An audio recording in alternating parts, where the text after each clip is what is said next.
Hi, and welcome to the second release video of 2022. In this video, we will show some of the highlights of this release with new features for both the mobile app and the desktop use. And as always, you can go to the description below this video and jump to the features you want to have a closer look at simply by clicking on the name of the feature. And before we get started, we have an important announcement. With this release, we will also be introducing a new tier for Dalux Field. It's called Field Pro. You can read more about it in the newsletter, but this video will include some features that are only available for the Field Pro tier, and this will also be marked clearly within the video. So let's get started.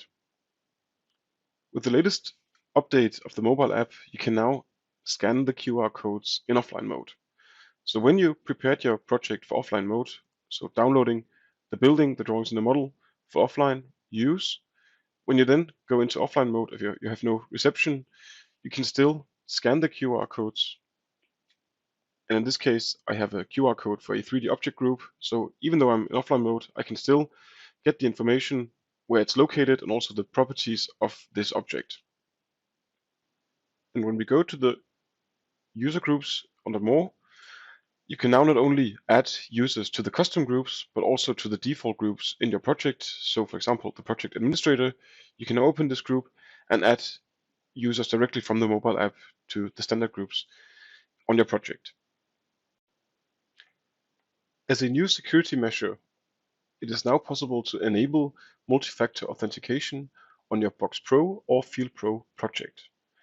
So once enabled on one of your projects, if you try to open the project either from the desktop app or the browser or the mobile app, you'll be asked to verify your account.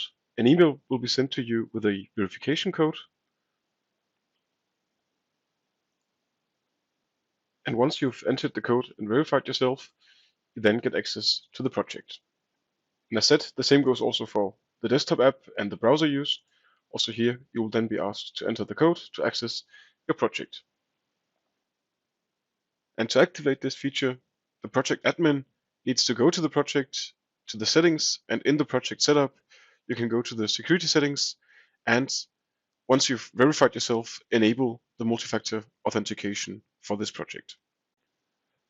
And now to a new feature for the locations module on the mobile app. You can now also combine multiple BIM filters on the mobile app. So when you're here in the BIM viewer, you can select the filter icon down in the right corner. And here you could, for example, take your work package filters and not only display one at a time, but you can select multiple ones. So here you have the option to create really detailed filters, and then while being on site, you can decide what filters you want to view together. So select them, and when you click OK, you will see a combination of these filters in the viewer. You can always click again, maybe deselect one of the filters, add another one, and say OK. You could also clear the filters and start from scratch. So like this, you can combine all the filters you want here in the viewer. And now to some new features for the Dalux Field module. The first one is a shortcut for the checklist items. So when you're working with forms and checklists, you now have these three dots, the vertical ellipsis button, next to each checklist item. When you click so, you get the option to add a photo, either a new one or from your library, annotate on drawing, choose a file from Box if you have Box on your project, or add a task directly to this checklist item. The next feature is for the hold point checklist. So what you see here is a hold point checklist with different hold points, and now you can make conditions to the values in a hold point, and like that skip a specific hold point in your checklist. So in this case, I have here in the part 2 a list value for services, and if I now select some of the services that are relevant in this case, you can see here that the next steps are a part 3 and part 4. But if I would go back and select none instead of these two, then you can see the part 3 and 4 will disappear and it will skip directly to part 5 since there are no services to be approved in the hold point checklist. To make these conditions, you would open your hold point checklist template from the desktop app or from the browser, And here you will need either a list multiple choice, a list field, or the red, yellow, green field. And once this is added to a hold point, you could then go to the next hold point and say add condition to the hold point itself. And here you could say, okay, when the services none is selected, then it should skip this hold point. Another small feature for the hold points is the grouping of hold point checklists in the list view. So if you have multiple hold point checklists linked to your Word package here in the list view of your forms, you will then click on the header hold point checklist and see all the hold point checklists associated with this Word package. And while we're in the forms view, we've also added the quick filters for forms, as you might know them from the task list view. So when you go to the view of your forms, you can now quickly do filters based on these quick filters here in the top. And the last general feature for Dalux field is the option to sort by the creation date.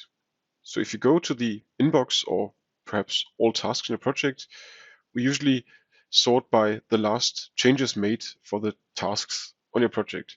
But now when you select the filter icon, you can also say sort by creation date, and then it will show you the newest created tasks first, and then in that order, all your tasks. And with that, I would like to give the word to my colleague Lina, who will present two big new announcements for the new Dalux Field Pro tier. And I will now introduce you to our new feature called Activities. If you work with zones on your project, you can now easily plan and manage different construction works carried out by different site crews in each of your zones.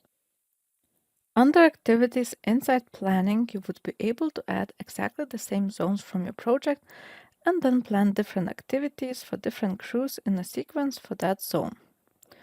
Normally, you would use the same sequence for each zone, and this way you would be able to organize all your crews in the most effective way on site. But let me show you how it actually works on the site. Let's now look at the app view for the crew doing drywall frame. Here they can find the activities only dedicated for them. If we open the statuses of the activities, like one of the activity has been done in zone 0A. Because this activity has been done, the crew can move on to the next zone, 0B, and this activity is stated as can be started. If we open this activity on the app, we can see all the related information about it and also report activity as started. When the activity is finished, it is possible to finish the activity by reporting it, and this would make the zone available for the next crew in line. And now if we also look at the Electricians app, we can see that now the new activity has become available on zone 0B. This only happened because we have reported that drywall frame has finished here, so the drywall frame can be carried out now in the next location available.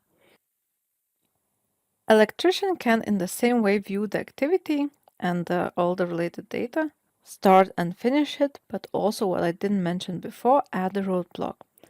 If the crew experience any issue, any problems with materials or anything that can stop the work, they can report the roadblock to the management or the previous or afterward coming crew, and it works as a chat function. In order to get the general overview of the status of the activities, not only the planning view sorted after statuses can be used, but we also created a dedicated dashboard where all the activities are displayed in different statuses. But what is the most important, you can get a quick overview if there are any ongoing roadblocks that needs to be fixed in order to get the work done. If you want to know more how this feature works and how to set it up, please visit our Help Center page about the activities, and we will place the link directly to it in the comments. Another new feature is called Apartments.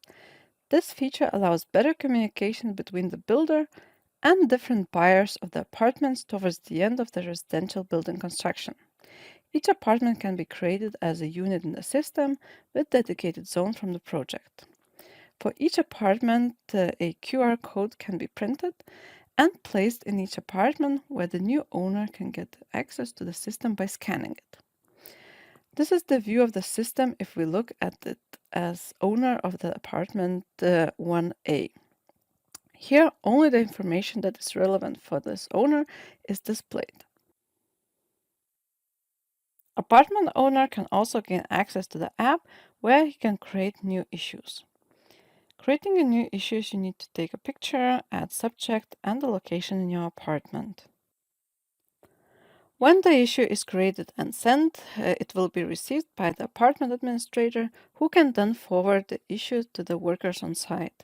In this way, all the issues from all the apartments would be effectively solved on site.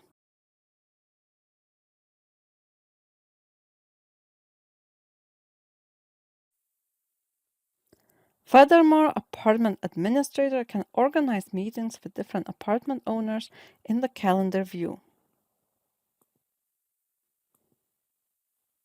You can fill in information about the meeting, add the unit and the attendees, also suggest few alternative time slots for the meeting for the owner to select the one that best suits him. If the meeting is about status and remaining issues, you can also add the issues to the meeting agenda. Apartment owner would receive the invitation also as the calendar invite and then could select one of the times suggested that fits best. So in this feature, apartment administrator will be able to communicate with all the apartments in the most effective way by sharing files, writing the announcements, solving the issues, or organize some calendar meetings.